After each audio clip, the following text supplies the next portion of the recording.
This video is to explore linear relation between abscissa and ordinates of the points. When the abscissa and ordinates are linearly related, the plot of the relation is a straight line.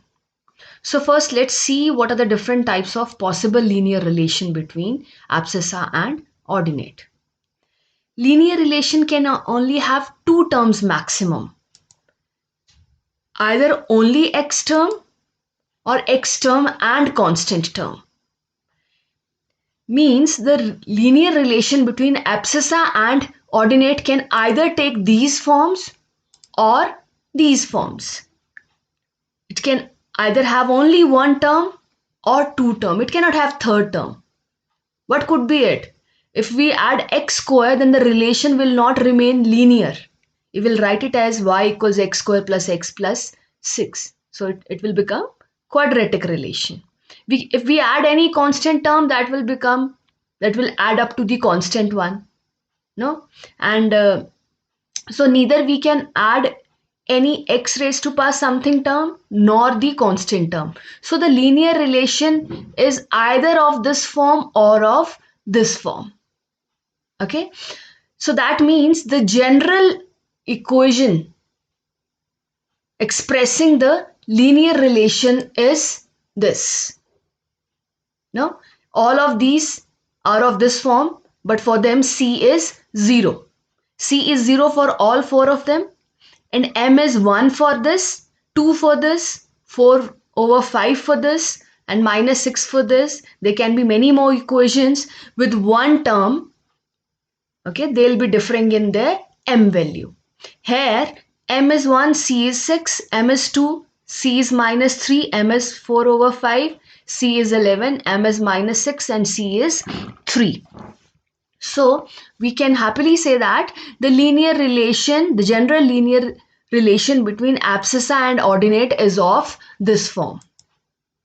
Okay, so now we will explore this relation as when we are given the coordinates of a point, we are able to visualize it in the plane, and we are able to locate it in the particular in the specific quadrant. In the same way, when we will be given a linear relation, either y equals x plus c or y equals 2x minus 3 or any one of them or any one like that, we should be able to visualize the line. Where will this line be in the plane? As we were able to locate the points, we should be able to locate the lines without plotting them even. Okay, so let's go to the Desmos to have a visual of them or to understand them.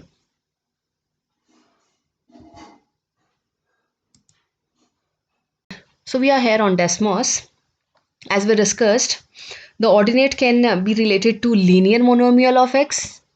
So here is our ordinate related to linear monomial in x. This is the general expression for linear monomial. As the linear monomial can be 1x, 2x, 3x, 4x, minus 1x, minus 3x. So mx is the general expression for that. Or the ordinate can be related to linear binomial in x. So this is the general expression for linear binomial in x. In fact, we can say this should be 0. This should be some other variable. This. So in short, we can say this is the general expression for linear equation in two variables. Means linear relation between y and x coordinate, because this is also included in this. Now, when c is 0, this changes to this. So let's explore this first. Exploring this means we should be able to visualize all the equations matching this format without actually plotting them. By the end of this exploration, you should be able to tell me from which all quadrant will y equals 2x pass through, y equals 3x pass through, y equals minus x pass through. Okay, so let's explore this. I'm adding a slider here. Adding a slider for m means adding the values for m, as all equation of this format differs in their values of m. Here I'm changing the value of m from 0 to 50. Okay, so here the value has been changed. You can see right now m is equals to 1. So this equation is actually y equals x. So yes, 200, 200, 400, 400. And if we go further like this, you can say 100, 100. No, 50, 50. 10, 10, 20, 20. So all the points on this line are having y equals x relation, means y coordinate is going to be equals to the x coordinate. Okay, what happens when we change the value of m from 1 to 2?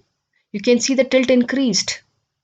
No, the mathematical word for tilt is slope. We can say the slope increased. As the value of m is increasing, the slope is increasing.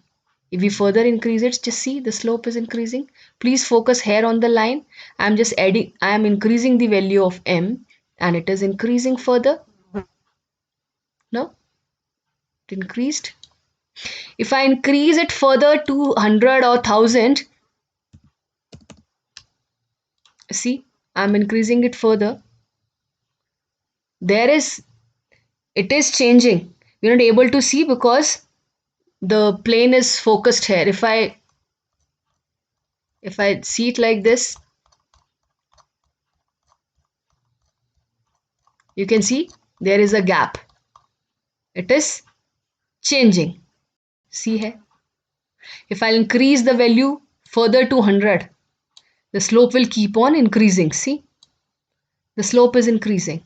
If I'll change the slider to 1000, the slope will further increase.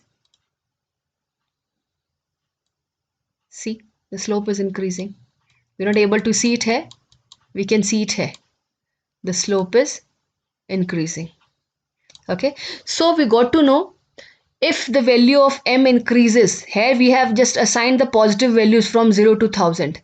The slope increases, the tilt increases. Got it? But it doesn't go beyond y. Okay, so we can say all the lines whose m value is positive lies in the quadrant first and the fourth. Now I'm changing the value m to the negative. Let's the assign value from -22. You can say 1. See, this is, you know, already know the positive value for m. Right now m is 1 here. So this is this. I'm decreasing, still positive. That's why in these quadrants only. Okay. When x is positive, m is also positive. See, the value of m is positive. So when x is positive, y is gonna be positive. When x is negative, y is gonna be negative because the value of m is positive. Okay. The value of m won't change the sign of x. So when x is positive, y is positive. When x is negative, y is negative. When x is -1, y is gonna be -0.5. That's why they are in these quadrants, because here the abscissa and ordinate is positive and here the abscissa and ordinate is negative. Okay, so the line will pass through this. But if we decrease the value of m, okay, and if we decrease it further from m and making anything negative value, so if we substitute the positive value of x, so because of sign of m, y will be negative. If I substitute negative value of x, then because of value of m, it will become positive. So when x is negative, y is positive. When x is positive, y is negative, means they are going to be of opposite signs. So the points with the opposite signs are here, means opposite signs of the coordinates. Here abscissa is negative, ordinate is positive. Here the abscissa is positive and the ordinate is negative. So that's why all the lines of the format y equals mx and with the negative value of m lies in the quadrant second and the fourth. No, because this quadrant is negative positive and this is positive negative by sign. So, and how does the value of what does the change appears here when the value of m changes, so I'm just changing it. So you can say I'm changing the magnitude, I'm increasing the magnitude of m. Magnitude means ignoring the sign, the value is increasing. So the same thing happening, the tilt is increasing, but in these quadrants. And here also, if we keep on increasing the magnitude, the slope will keep on increasing. If it will further increase, it will further increase. So now we can conclude all the line y equals mx passes through origin, because 0, 0 is the solution for all the lines. But if m is positive, it is first and third quadrant, and if m is negative, then it is passing through second and fourth quadrant. Okay, now let's see let's see what happens with y equals mx plus c. So here we have y equals mx plus c.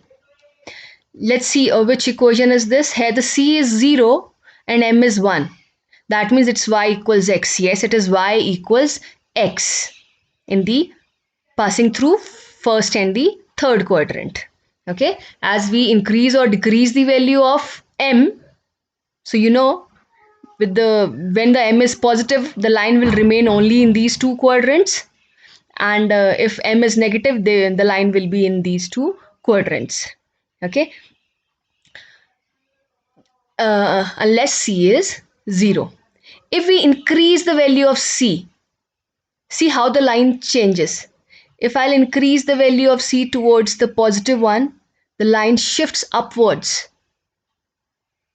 If I decrease it, it goes downwards. Somewhat like this.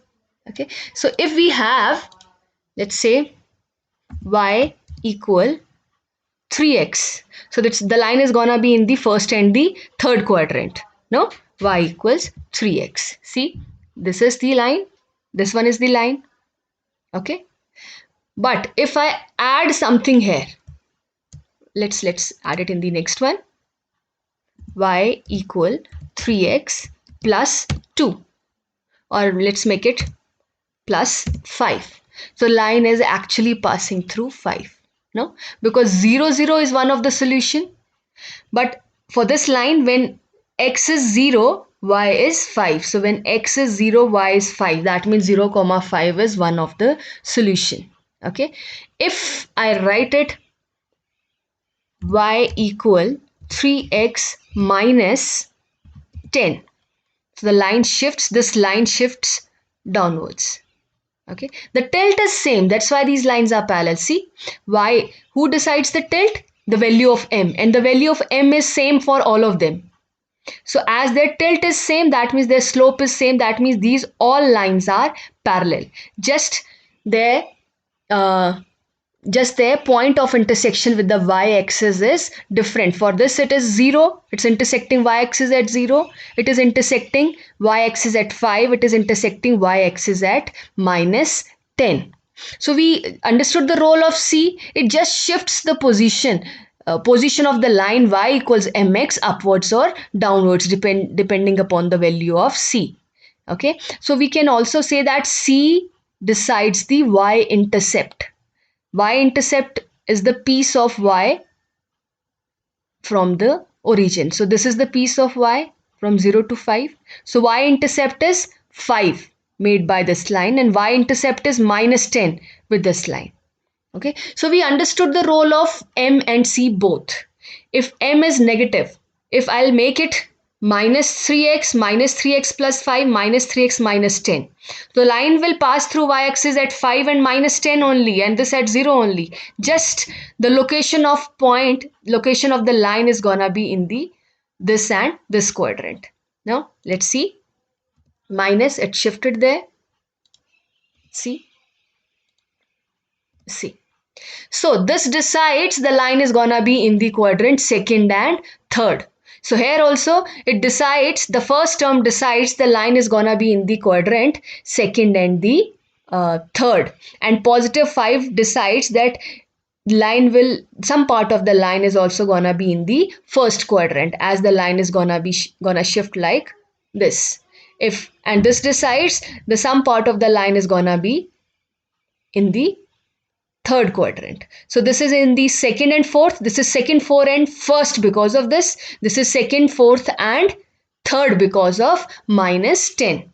So now by looking at the equation y equals mx plus c, you can actually find out which all quadrant will the line pass through. If the line is not given in this format, if the line is given in suppose 2x plus 3y 2x plus 3y minus 1 equals to 0, which is also called general equation of the equation in two variables. So where will the line pass through? We cannot find out. First we have to change it into y equals mx plus c format. If you'll change it into y equals mx plus c format, it will look somewhat like y equals, so 2x will change to that side, it will become minus 2x. Okay, so it's gonna be minus 2x, and then minus 1 will shift and will become plus 1, and then 3 will shift, 3y, the 3 of that will shift and it will be somewhat like this. So the slope of this line is minus 2 over 3, because this is actually equals to minus 2 over 3x plus 1 over 3. So it's gonna pass through second and the fourth quadrant, and plus 1 over 3 will tell that some part of it's gonna be in the first quadrant. Here you can see this one is the line, and these both are same. I'll remove it. If I'll close it, you'll find this line below this. Okay, so let's see, and the blue line is here. So I hope you understood the role of m and c. Okay, so y equals mx plus c is the slope intercept form of the line. Okay, and if the line is in this format, you can actually find out its plot. I hope you understood. If you have any query, please post it either in the Moodle or anywhere else. Any channel you can use to post your query. Thanks a lot.